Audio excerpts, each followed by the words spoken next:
ಅರುಂಧತಿ ರಾಯ್ಗ ಹಿಂದೂಗಳು ಭಾರತ ಅಂದ್ರ ಒಂದು ತರ ಮೈತುರಿಕೆ. So you see this sort of upper caste Hindu state perpetually at war.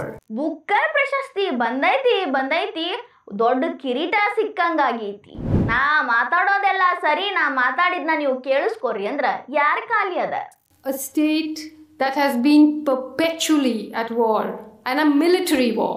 ಮೈನಾರಿಟಿಗಳ ಮೇಲೆ ಭಾರತದಾಗ ದಬ್ಬಾಳಿಕೆ ದೌರ್ಜನ್ಯ ನಡೆದೈತಂತ. ಪಾಕಿಸ್ತಾನದಾಗಿರೋರೆಲ್ಲ ಶಾಂತಿಯಿಂದ ಅದಾರ, ಅದಕ್ಕ ಹಿಂದೂಗಳ ಸಂಖ್ಯೆ ಹೆಚ್ಚಾಗತೈತಿ. The state of Pakistan has not deployed its army against its own people in the way the democratic Indian state has. Arundhati Roy ಹಿಂಗ್ ಹೇಳಿದ್ದ ಈಗ ಮತ್ತೆ ವೈರಲ್ ಆಗತೈತಿ. ಈ ಅಮ್ಮನ ಮನಸ್ಥಿತಿ ಮತ್ತೊಮ್ಮೆ ಬಯಲಾಗತೈತಿ. ಟಾರ್ಗೆಟ್ ಆಗತೈತಿ ಅನ್ನೋರು ಟಾರ್ಗೆಟ್ ಹೆಂಗ್ ಆಗತೈತಿ ಅಂತಾನು ಹೇಳ್ಬೇಕಿಲ್ರಿ. ಮೊದಲ ಈ ಹೆಣ್ಮಗಳ ಅರೆಸ್ಟ್ ಮಾಡ್ರಿ. ಈಕಿದ ಒಂದೀಟ ಭಾಳ ಆಗೈತಿ. ಭಾಳ ಅಂದ್ರೆ ಹೆಂಗಾಗೈತಿ, ಫ್ರೀಡಮ್ ಆಫ್ ಸ್ಪೀಚ್ ಭಾಳ ಆಗೈತಿ. ಮಾತನಾಡುವ ಹಕ್ಕೈತಿ, ವಾಕ್ ಸ್ವಾತಂತ್ರ್ಯ ಐತಿ ಅಂತ ಬೇಕಾಬಿಟ್ಟಿ ಮಾತಾಡಕತ್ ಬಿಟ್ಟಾರ. ಯಾರು ಈಕಿ? ಅರುಂಧತಿ ರಾಯ್. ಈಕಿ ಏನು ಮಾತಾಡಕತ್ತಾಳ ಅನ್ನೋದು ಈಕಿಗೆ ಗೊತ್ತಿಲ್ಲ. ಬುಕರ್ ಪ್ರಶಸ್ತಿ ಬಂದಿದ್ದು ಈಕಿಗೆ ಅದೊಂದ ಕಿರೀಟ, ಅದನ್ನ ಇಟ್ಕೊಂಡು ಅದು ಏನು ಮೆರೆಯಕತ್ತಾಳ. ಇಲ್ಲಿನೂ ನಾವು ಬುಕರ್ ಪ್ರಶಸ್ತಿ ತಗೊಂಡವರು ಹೆಂಗೆಲ್ಲ ಆಡಿದ್ರು ಅನ್ನೋದನ್ನ ಭಾಳ ಸ್ಥಳೀಯವಾಗಿ ನೋಡಿವಿ, ಹತ್ತಿಕಿಂದ ನೋಡಿವಿ. ಈಕಿನೂ ಅಂಥದ್ರಾಗ ಇರಕ್ಕಿ, ಅದರೊಳಗೆ ಜಾಸ್ತಿ ಮೆರೆಕಿ. ಅದೊಂದು ಬಂದೈತೆ ಅಂತ ಹೇಳಿ ಯಾವುದ್ರ ಬಗ್ಗೆ ಬೇಕಾದ್ರೂ ನಾ ಮಾತಾಡ್ತೂನು, ನೀವು ಕೇಳಿಸ್ಕೊರಿ ಅಂದ್ರೆ ಯಾರು ರೆಡಿ ಅದಾರ? ಈಕಿನ ಅರೆಸ್ಟ್ ಮಾಡ್ರಿ ಅಂತ ನಾ ಯಾಕೆ ಹೇಳಿನಿ ಅಂದ್ರೆ ಈಕಿ ಮಾಡೋದೆಲ್ಲ ಅಂಥವ ಕೆಲಸಗಳು. ಈಕಿನ ಅರೆಸ್ಟ್ ಮಾಡಿದ್ರೆ ಈಕಿ ಮಾತಾಡೋ ಮಾತು ಯಾರು ಕಲಿಸ್ಯಾರು? ಇದ್ರ ಇನ್ನೂ ದೊಡ್ಡ ಟೂಲ್ ಕಿಟ್ ಐತಲ್ಲ, ಅದ್ರ ಯಾರ ಪ್ರಭಾವ ಕೊಡಕತ್ತಾರು? ಐಷಾರಾಮಿ ಜೀವನ ಮಾಡಕತ್ತಿರೋ ಈಕಿಗೆ ರೊಕ್ಕ ಎಲ್ಲಿಂದ ಬರಾಕತ್ತೈತಿ? ಇಷ್ಟು ಮಾತಾಡಿದ್ರ ಇಷ್ಟ, ಅಷ್ಟು ಮಾತಾಡಿದ್ರ ಅಷ್ಟ ಅಂಥೇಳಿ ಈಕಿಗೆ ಐಷಾರಾಮಿ ಲೈಫ್ ಬದುಕಕ್ಕೆ ಸಹಾಯ ಮಾಡಕತ್ತಿರೋರು ಯಾರು? ಈ ಅರುಂಧತಿ ರಾಯ್ನ ಸೂತ್ರವಾಗಿ ಬಳಸ್ಕೊಂಡು ತಮ್ಮ ಟೂಲ್ ಕಿಟ್ನ ಮಾಡಾಕತ್ತಿರೋರು ಯಾರು ಅಂತ ಗೊತ್ತಾಗೋದು ಬೇಡನ್ರಿ. ಅದಕ್ಕೆ ಈಕಿನ ಅರೆಸ್ಟ್ ಮಾಡ್ರಿ ಅಂದೆ. ಸುಮ್ಮ ಯಾರೂ ಮಾತಾಡಂಗಿಲ್ಲ. ಯಾರೋ ಏನೋ ಲಾಭ ಇದ್ರನ ಮಾತಾಡ್ತಾರ. ಅದಕ್ಕೂ ನಮ್ಮ ದೇಶಕ್ಕೆ ನಾವು ಎರಡು ಬಗೆಯೋ ಕೆಲಸ ಮಾಡತ್ತೀವಂದ್ರೆ ಭಾಳಷ್ಟು ಗಂಟು ಸಿಕ್ಕಿರ್ತೈತಿ. ಇದ ಭಾರತದಾಗ ಹುಟ್ಟಿ ಇಲ್ಲೇ ಅನ್ನ ತಿಂದು ಇಲ್ಲೇ ದೊಡ್ಡವರಾಗಿ ಇಲ್ಲೇ ಇಂಗ್ಲೀಷ್ ಕಲಿತು ಅದ ಇಂಗ್ಲೀಷ್ ಒಳಗೆ ಬುಕ್ ಬರೆದು ಬುಕರ್ ಪ್ರಶಸ್ತಿ ತಗೊಂಡಿರುವಂಥ ಅರುಂಧತಿ ರಾಯ್ ಈಗ ಈಕಿನ ಹೇಳತ್ತಾಳ, ಭಾರತದಾಗ ಮೈನಾರಿಟಿಗಳು ಸುರಕ್ಷಿತವಾಗಿಲ್ಲ, ಅವ್ರ ಮೇಲೆ ದೌರ್ಜನ್ಯಗಳು ನಡೆಯಕತ್ತಾವ. ಪ್ರತಿ ಒಂದು ಕಡೆ ನೋಡ್ರಿ ಬೇರೆ ಬೇರೆ ರೀತಿ ದೌರ್ಜನ್ಯಗಳು ಕಂಡು ಬರ್ತಾವ. ಪಂಜಾಬ್, ಕಾಶ್ಮೀರ್, ತೆಲಂಗಾಣ, ವೆಸ್ಟ್ ಬೆಂಗಾಲ್ ಹಿಂಗ ಎಕ್ಸಾಂಪಲ್ ಕೊಡ್ಕೊತ ಬರ್ತಾಳ. ಅಲ್ಲಿ ಹಿಂದೂಗಳು ಮುಸ್ಲಿಮರಿಗೆ ದೌರ್ಜನ್ಯ ಮಾಡಿದ್ರು, ಇಲ್ಲಿ ಹಿಂದೂಗಳು ಕ್ರಿಶ್ಚಿಯನ್ರ ಮೇಲೆ ದೌರ್ಜನ್ಯ ಮಾಡಿದ್ರು, ಇನ್ನೆಲ್ಲ ಹಿಂದೂಗಳ ಸಿಖ್ರ ಮೇಲೆ ದೌರ್ಜನ್ಯ ಮಾಡಿದ್ರು. ಒಟ್ನಾಗ ಮೈನಾರಿಟಿಗಳ ಮೇಲೆ ನಿರಂತರವಾಗಿ ದಬ್ಬಳಿಕೆ ನಡೆಯತೈತಿ. ಅದೂ 1947 ನಂತರದಿಂದ ಅಂತ. ಅಂದ್ರೆ ಸ್ವತಂತ್ರ ದೇಶದೊಳಗ ಇಂಥವೆಲ್ಲ ನಡೆದಾವು ಅಂತ ಅಕ್ಕ ಹೇಳಕತ್ತಾಳ. ಯಾರೇ ಬುದ್ಧಿ ಇರೋರು ನಂಬೋ ಮಾತೇನ್ರಿ ಇದು? ಸ್ಟುಪಿಡಿಟಿ, ನಾನ್ ಸೆನ್ಸ್. ಈಕಿ ಒಬ್ಬಾಕಿ ಹುಚ್ಚಿ ಅದಾಳ. ಆದ್ರೆ ಎಂಥ ಹುಚ್ಚಿ? ಮಾನಸಿಕ ಅಸ್ವಸ್ಥತೆ ಅಲ್ಲ, ನಿಮ್ಮ ಮಾನಸಿಕ ಅಸ್ವಸ್ಥತೆಯನ್ನ ಹಾಳು ಮಾಡೋವಂಥ ಹುಚ್ಚಿ. ಆಕಿಗೆ ಬೇಕಾದನ್ನ ಯಾರು ಕೊಡ್ತಾರೋ ಅವ್ರು ಹೇಳಿದ್ದನ್ನ ಈಕಿ ಹೇಳ್ತಾಳ. ಇವು ದುನಿಯಾದ ನಿತ್ತು ಹೇಳ್ರಿ ಆಕಿಗೆ ಹಿಂಗಲ್ಲ ಹಿಂಗವ ಅಂತ. ಆಕಿ ಟೂಲ್ ಕಿಟ್ ಏನೈತಿ ಅದನ್ನ ಆಕಿ ಪ್ರೆಸೆಂಟ್ ಮಾಡ್ತಾಳ. ಆಕಿ ಏನಂದ್ಲು ಕೇಳಿಸ್ಕೊಂಬರ್ರಿ. Indian state from the moment it became a sovereign nation, from the moment it shook off the shackles of colonialism, it became a colonial state. And it has waged war since 1947 in Kashmir, Manipur, Nagaland, Mizoram, Telangana, Punjab, Kashmir, Goa, Hyderabad. If you look at it, it's like a state that has been perpetually at war, and a military war, and deploying the army against its own people. The state of Pakistan has not deployed its army against its own people in the way the democratic Indian state has. And if you look at who are these people that the Indian state chose to fight, in all the northeastern states, they were tribal people. In Kashmir, it was the Muslims. In Telangana, it was the tribal people. In Hyderabad, it was the Muslims. In Goa, it's the Christians. In Punjab, it's the Sikhs. So you see this sort of upper caste Hindu state perpetually at war. Arundhati Roy ಹಿಂಗ್ ಹೇಳಿದ್ದ ಈಗ ಮತ್ತೆ viral ಆಗತೈತಿ. ಈ ಅಮ್ಮನ ಮನಸ್ಥಿತಿ ಮತ್ತೊಮ್ಮೆ ಬಯಲಾಗತೈತಿ. ಈಕಿ ಈ ಮಾತನ್ನ ಆನಂದ್ ರಂಗನಾಥ್ ಇಂದ ಹಿಡಿದು ಟ್ವಿಟರ್ ಒಳಗ ಸೋಷಿಯಲ್ ಮೀಡಿಯಾದಾಗ ಬಹಳ ಮಂದಿ ವಿರೋಧ ಮಾಡಕತ್ತಾರ. ಏನು ಬೇವ ಏನು ಮಾತಾಡಕತ್ತಿ ಅಂತ ಪ್ರಶ್ನೆ ಮಾಡಕತ್ತಾರ. ಅಲ್ಲ, ಬೂಕರ್ ಪ್ರಶಸ್ತಿ ಬರೋಷ್ಟು ದೊಡ್ಡ ತಲೆ ಇರೋರು, ದೊಡ್ಡ ಜ್ಞಾನ ಇರೋರು ಸಣ್ಣ ಸಣ್ಣದನ್ನ ಹೆಂಗ ಮಿಸ್ ಮಾಡ್ತಾರೆ? ಅಲ್ಲ, ಮೈನಾರಿಟಿಗಳ ಮೇಲೆ ದೌರ್ಜನ್ಯ ಅಂತ ಅಂದ್ರೆ ಇಷ್ಟೊತ್ತಿಗಾಗಲೇ ಎಷ್ಟು ದೌರ್ಜನ್ಯ ನಡೆದಿರ್ಬೇಡ, ಎಷ್ಟು ನರಮೇಧ ನಡೆದಿರ್ಬೇಡ. ನಡೆದಿರೋ ಎಲ್ಲ ನರಮೇಧದೊಳಗ ಬಲಿಯಾದವರು ಹಿಂದೂಗಳ, ಅದು ಎಲ್ಲಿ? ಹಿಂದೂಸ್ತಾನದಾಗ. ಅದು ಹೆಂಗೆ ಇವ್ರಿಗೆ ಕಾಣಿಸಂಗಿಲ್ಲ? ಪಾರ್ಟಿಷನ್ ಟೈಮಿಂದ ಹಿಡಿದು ಇಲ್ಲಿ ತನಕನೂ ಎಷ್ಟು ನರಮೇಧ ನಡೆದಾವು? ಲೆಕ್ಕ ಅದಾವೇನ್ರಿ? ಲೆಕ್ಕಿಲ್ಲ. ಎಷ್ಟು ಇತಿಹಾಸ ಅದಾವು. ಪ್ರತಿಯೊಂದು ಇತಿಹಾಸನ ನೀವು ಅಂಥದ್ದೆಲ್ಲ ಯಾಕೆ ಓದಂಗಿಲ್ಲ ಅಂತ ಅರುಂಧತಿ ರಾಯ್ ಅವರ ಹೇಳ್ತಾರೆ. 1947 ಇಲ್ಲಿ ಇದ ನಡೆದೈತಿ ಅಂತ. ನಮ್ಮ ದೇಶದಾಗ ಆಗಾಕತ್ತೈತಂತ್ರಿ. ಏನ? ನಮ್ಮ ದೇಶದಾಗಿರೋರ ಮೇಲೆ ದಾಳಿ ಮಾಡ್ತೀವಂತ. ಯಾರ ಮೇಲೆ ಯಾರು ದಾಳಿ ಮಾಡಿದ್ರು? ಕೋಮು ಗಲಭೆ ಅಂತ ಆತು ಅಂದ್ರ ಹಿಂದೂಗಳು ಸಾಯ್ತಾರ, ಮುಸ್ಲಿಮರು ಸಾಯ್ತಾರ, ಇನ್ಯಾರೋ ಸಾಯ್ತಾರ. ಬೇರೆ ಬೇರೆ ಧರ್ಮದ ನಡಬರ್ಕ, ಕೋಮುಗಳ ನಡಬರ್ಕ ಆದ್ರೆ ಗಲಭೆ ಇಬ್ಬರು ಸಾಯ್ತಾರ. ಆದ್ರ ನರಮೇಧ ಅನ್ನೋದೇನೈತಲ್ಲ, ಒಂದು ಕೋಮಿನವರು ಇನ್ನೊಂದು ಕೋಮಿನವ್ರನ್ನ ನಿರ್ದಾಕ್ಷಿಣ್ಯವಾಗಿ ಸಾಯಿಸ್ತಾರ.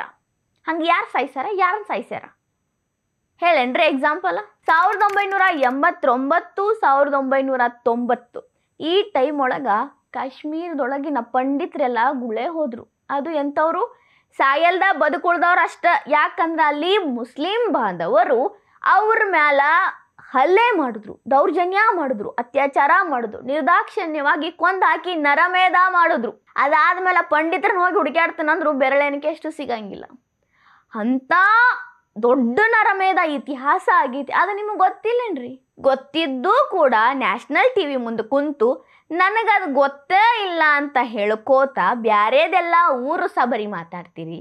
ನ್ಯಾಷನಲ್ ಟಿವಿಗೆ ನಿಮಗೆ ಬೇಕಾಗಿರೋ ಆಡಿಯನ್ಸ್ಗೆ ಇಡೀ ಜಗತ್ತಿನ ಮುಂದೆ ಭಾರತ ಹೆಂಗೈತಿ ಅಂತ ಬ್ಯಾರೆ ರೀತಿ ತೋರಿಸೋ ಹುನ್ನಾರ ನಡೆಸಿರಿ. ಅದಕ್ಕೆ ಹಿಂದೂಗಳ ಹೆಸರು ಬೇರೆ ಬಳಕೆ ಮಾಡ್ಕೊಳತ್ತೀರಿ. ಒಂದು ನರಮೇಧ ತೋರಿಸ್ಬಿಡ್ರಿ. ಹಿಂದೂಗಳು ಬ್ಯಾರೆ ಕೋಮಿನವ್ರ ಮೇಲೆ ನರಮೇಧ ಮಾಡ್ಯಾರು, ಇಷ್ಟು ಮಂದಿನ ಸಾಯಿ ಹೊಡೆದಾರು, ಹೆಣ ಬೀದಿಗೆ ಬಿದ್ದಾವ, ಕಾಗಿಗಳು ನರಿಗಳು ಬಂದು ಹೆಣ ತಿನ್ನಾಕತ್ತವ ಅನ್ನೋ ಒಂದು ನರಮೇಧ ತೋರಿಸ್ಬಿಡ್ರಿ. ಆಗಿದ್ದೆಲ್ಲಾನು ಹಿಂದೂಗಳ ಮೇಲೆ, ಸತ್ತವರೆಲ್ಲ ಹಿಂದೂಗಳನ್ನ. ಹಂಗಂತ ಬ್ಯಾರೆಯವ್ರು ಸತ್ತಿಲ್ಲತ್ನ ಹೇಳತ್ತಿಲ್ಲ. ಹೆಚ್ಚಾಗಿ ಸತ್ತವ್ರು ಯಾರು? ಇತಿಹಾಸ ಹೇಳ್ತೈತಿ. ಇಲ್ಲಿ ಕೂತು ನಾ ಸುಮ್ಮ ಮಾತಾಡತ್ತಿಲ್ಲ, ನಿಮಗತ್ಲೆ ತಿಳ್ಕೊಂಡು ನಿಮ್ಗೆ ತಿಳಿಸ್ಬೇಕು ಅಂತ ಮಾತಾಡತ್ತೀನಿ. ಟಾರ್ಗೆಟ್ ಮಾಡಾಕತ್ತಾರ ಮೈನಾರಿಟಿಗಳನ್ನ ಭಾರತದಾಗ. ಟಾರ್ಗೆಟ್ ಅಂದ್ರೆ ಏನ್ರಿ? ಅವ್ರನ್ನ ಸಾಯಿ ಹೊಡಿಬೇಕು, ಅವ್ರನ್ನ ಓಡಿಸ್ಬೇಕು, ಅವ್ರನ್ನ ಬದುಕಾಕ್ ಬಿಡಬಾರ್ದು, ನೆಮ್ಮದಿ ಕೊಡಬಾರ್ದು, ಯಾವುದೇ ರೀತಿ ಹಕ್ಕು ಅವ್ರಿಗೆ ಕೊಡಬಾರ್ದು. ಹಂಗೆ ಯಾರದಾರಿ ಇಲ್ಲಿ? ಯಾರದಾರ? ನಿಮಗ ಈಗಿಂದ ಬಿಡ್ರಿ, ಪಾಕಿಸ್ತಾನದ ಬಗ್ಗೆ ನಿಮಗೊಂದು ಒಳ್ಳೆ ಅಭಿಪ್ರಾಯ ಐತಿ. ಪಾಕಿಸ್ತಾನದಾಗ ಮೊದಲಿನಿಂದಲೂ ನಿಮಗೆ ಅದೇನೋ ಪ್ರೀತಿ ಪ್ರೇಮ ಉಕ್ಕತೈತಿ. ಪಾಕಿಸ್ತಾನದವರು ಅವ್ರ ದೇಶದಾಗಿರೋರ ಮೇಲೆ ದಾಳಿ ಮಾಡಂಗಿಲ್ಲ. ಓಕೆ, ಅದು ನಿಮ್ಮ ತಪ್ಪು ಕಲ್ಪನೆ ಐತಿ. ಅಲ್ಲಿ ಒಳಗೊಳಗ ಭಾಳ ಹುಳಕದಾವು, ನಿಮಗೆ ಕಾಣಿಸಿದ್ರು ನೀವು ಅದನ್ನ ಹೇಳಬಾರ್ದು ಅಂತ ಬಿಟ್ಟಿರಿ. ಬಿಡ್ರಿಪ್ಪ, ಅವ್ರವ್ರ ದೇಶದಾಗ ಅವ್ರು ಬಡ್ದಾಡ್ಕೊಂಡು ಸಾಯ್ಲಿ, ನಮಗೆ ಯಾಕೆ ಬೇಕು? ಭಯೋತ್ಪಾದಕ ದಾಳಿಗಳಾಗ್ತವ. ಯಾರು ಅವರು ಭಯೋತ್ಪಾದಕರು? ಭಯೋತ್ಪಾದಕರಾಗಿರೋರೆಲ್ಲ ಯಾರು? ನೀವು ಯಾರು ಒಳ್ಳೆಯವರು? ಅವ್ರವ್ರ ಮೇಲೆ ಅವ್ರು ದಾಳಿ ಮಾಡ್ಕೊಳಂಗಿಲ್ಲ ನಾತಿರ್ಲ ಅವರೆಲ್ಲ ಕೊಲ್ಲೋದು ಯಾರನ್ನ? ಹಿಂದೂಗಳನ್ನ. ಅದನ್ನು ಧರ್ಮ ಗಿರ್ಮ ಕೇಳ್ಕೊಳ್ತಾರ ಅವರು. ಹೊಸ ಟ್ರೆಂಡ್ ಚಾಲು ಮಾಡ್ಯಾರ ಪಹಲ್ಗಾಮ್ ಅಟ್ಯಾಕಿಂದನು. ಅದ್ರ ಬಗ್ಗೆ ನೀವು ಮಾತಾಡಂಗೇ ಇಲ್ಲ. ಮೇಡಮ್ ಅವರ ಒಂದು ಅಂಕಿ ಅಂಶ ಹೇಳ್ತೇನೆ ಕೇಳ್ರಿ. ಯಾರ ಮೇಲೆ ನಾವು ದಬ್ಬಳಿಕೆ ಮಾಡಕತ್ತೀವಲ್ಲ ಭಾರತದ ಹಿಂದೂಗಳು, ಅವ್ರ ಜನಸಂಖ್ಯೆ 1947ದಾಗ ಎಷ್ಟಿತ್ತು, ಸದ್ಯಕ್ಕೆ ಎಷ್ಟೈತಿ ಹೇಳ್ತೇನೆ ಕೇಳ್ರಿ. ಭಾರತದಾಗ 1947ರಾಗ ಮುಸ್ಲಿಮ್ರ ಜನಸಂಖ್ಯೆ ಎಷ್ಟಿತ್ತಂದ್ರೆ 9.8% ಇತ್ತು. ಈಗ 2023 ತನಕ ಲೆಕ್ಕ ಹೇಳ್ತಾನೆ. 2023ರಾಗ ಎಷ್ಟಿತ್ತು ಗೊತ್ತೇನ್ರಿ? 14.2%. ಎಷ್ಟು ಹೆಚ್ಚಾದ್ರಿ? 5-6% ಹೆಚ್ಚಾಗ್ಯಾರ ಅವರು. ಅಷ್ಟು ಬಡಿತಿದ್ವಿ, ಅಷ್ಟು ಕೊಲ್ತಿದ್ವಿ, ಅಷ್ಟು ದೌರ್ಜನ್ಯ ಮಾಡ್ತಿದ್ವಿ ಅಂದ್ರೆ ಅವ್ರ ಜನಸಂಖ್ಯೆ ಹೆಂಗೆ ಹೆಚ್ಚಾಯ್ತು? ಅವ್ರು ಯಾಕೆ ಊರು ಬಿಟ್ಟು ಹೋಗಲಿಲ್ಲ? ಯಾಕೆ ಹೋಗಿಲ್ಲ ಅಂದ್ರೆ ಅವ್ರ ಮೇಲೆ ಯಾವುದೇ ರೀತಿ ದೌರ್ಜನ್ಯ ಆಗಿಲ್ಲ. ನೀವು ಹೇಳಕತ್ತಿರೋ ಶಾಂತಿ ಪ್ರಿಯ ಪಾಕಿಸ್ತಾನದಾಗ ಪಾರ್ಟಿಷನ್ ಸಂದರ್ಭದಾಗ ಹರಿದು ಹೋಗಿದ್ದ ಹಿಂದೂಗಳು ಎಷ್ಟು ಮಂದಿ ಇದ್ರು? ಅಲ್ಲಿ ಉಳ್ಕೊಂಡು ಅವರ ಸಂತತಿ ಎಷ್ಟು ದೊಡ್ಡದಾಗೈತಿ ಅನ್ನೋದನ್ನು ಹೇಳ್ತಾನೆ ಕೇಳ್ರಿ. 1947 14.6% ಹಿಂದೂಗಳಿದ್ರು ಪಾಕಿಸ್ತಾನದಾಗ. 2023 2.17%. ಎಷ್ಟು ಕಡಿಮೆ ಆದ್ರಿ? 12% ಹಿಂದೂಗಳು ಎಲ್ಲಿ ಹೋದ್ರು? ಅಂಥ ಶಾಂತಿಪ್ರಿಯ ದೇಶ. ಅಲ್ಲೇ ಇದ್ದು ಅವ್ರ ದೇಶದ ಮಂದಿ ಮೇಲೆ ಅವ್ರು ಜಗಳ ಮಾಡಂಗಿಲ್ಲ, ದೌರ್ಜನ್ಯ ಮಾಡಂಗಿಲ್ಲ, ಹೊಡೆದಾಡಂಗಿಲ್ಲ. ಮತ್ತು ಈ 12% ಹಿಂದೂಗಳು ಎಲ್ಲಿ ಗಪ್ಪಾದ್ರು? ಒಮ್ಮಿಂದೊಮ್ಮೆ ಸತ್ರು, ದೇಶ ಬಿಟ್ಟು ಆದರು. ಏನಾಯ್ತು ಅವ್ರಿಗೆ? ನೀವು ಹೇಳೋ ಶಾಂತಿಪ್ರಿಯ ಪಾಕಿಸ್ತಾನದಾಗ ಹಿಂದೂಗಳ ಸಂಖ್ಯೆ ಪಟ್ಟಂತ ಕೆಳಗಿರ್ದೈತಲ್ಲ, ಯಾಕೆ ಇಳೀತು? ಅದ ದೌರ್ಜನ್ಯ ಆಗತೈತಿ ಭಾರತದಾಗ ಮೈನಾರಿಟೀಸ್ ಮೇಲೆ ಅಂತ ಹೇಳ್ತೀರಿ. ಅವ್ರು ನೋಡಿದ್ರೆ 6% ಹೆಚ್ಚಾಗ್ಯಾರ, ಆರಾಮಾಗೆ ಬಾಳಕತ್ತಾರ. ಅವರಿಗೆ ಭಾರತದಾಗಿರೋ ಮಂದಿ ಅಂಜೋ ಹಂಗಾಗೈತಿ. ಇದ್ರ ಬಗ್ಗೆನೂ ನೀವು ಒಂದಿಟ್ಟು ತಿಳ್ಕೊಬೇಕಾಗಿತ್ತು. ಅರುಂಧತಿ ರಾಯ್ ಅವರ ಹಿಂಗೆ ತಿಳ್ಕೊಳಲ್ದ ಮಾತಾಡಿ ಯಾಕೆ ನಮ್ಮಂಥ ಸಣ್ಣವ್ರ ಕಡೆ ಬುದ್ಧಿ ಹೇಳಿಸ್ಕೋತೀರಿ? ಪಂಜಾಬ್ನ್ಯಾಗ ಸಿಖ್ಖರ ಮೇಲೆ ದೌರ್ಜನ್ಯ ಆಯ್ತಂತ ಈ ಮಾತು ಹೇಳೋದ್ರ ಮುಖಾಂತರ ಬ್ಯಾರೆದವ್ರಿಗೆ ಭಾರತದ ಮೇಲೆ ಇನ್ನಷ್ಟು ದ್ವೇಷ ಹೆಚ್ಚಾಗಲಿ ಅಂತ ಮಾಡಾಕತ್ತೀರಿ. ನೆನಪೈತೇನ್ರಿ, ಇಂದಿರಾ ಗಾಂಧಿ ಅವರ ಹತ್ಯೆ ಆಗ್ತೈತಿ. ಅವಾಗ ಕಾಂಗ್ರೆಸ್ ಸರ್ಕಾರ ಆಡಳಿತಾಗಿತ್ತು.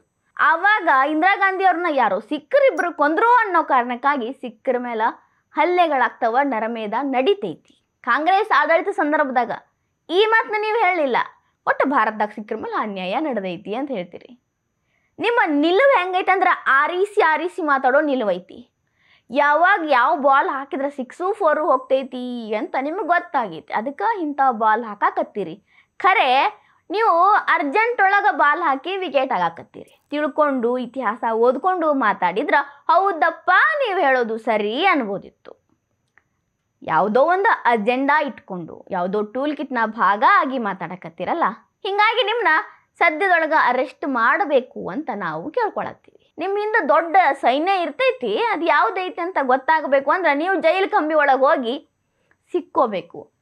ಆವಾಗ ನಿಮಗೆ ಇತಿಹಾಸ ಓದಕತ್ತು ಒಂದು ಸ್ವಲ್ಪ ಬುಕ್ಕತ್ತು ಕೊಟ್ರೆ ನರಮೇಧ ಅಂದರೆ ಏನು, ಮುಸ್ಲಿಮ್ರು ಎಷ್ಟು ಮಂದಿನ ಕೊಂದ್ರು, ಹಿಂದೂಗಳು ಎಷ್ಟು ಮಂದಿ ಸತ್ರು ಅನ್ನೋದು ಕ್ಲಾರಿಟಿ ಬರ್ತೈತಿ. ಈಕಿ ಹೇಳಕತ್ತಿರೋದು ಯಾವುದೋ ದೊಡ್ಡ ದುರುದ್ದೇಶದ ಕೆಲಸ ಐತಿ.